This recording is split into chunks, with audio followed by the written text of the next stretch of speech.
I want to make a very quick video talking about vaginal dryness because a man commented that his wife was dry. And do you know what? There are ways that you can solve that problem. One is that I've discovered is vaginal estrogen. The one that I take is called Vagirux. It's really good. You use it for 2 solid weeks and then you use it twice a week. And it really does help sort that out. And the other one, which is even easier to procure, is lube. The one I like is called Sutil. It's Canadian. It's got only good stuff in it. And that's the thing about lube.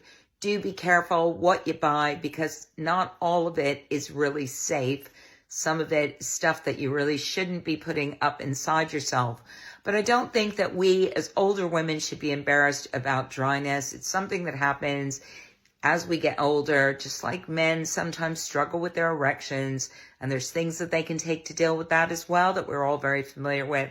So if you are struggling with vaginal dryness, go get yourself some lube or ask your doctor about vaginal estrogen.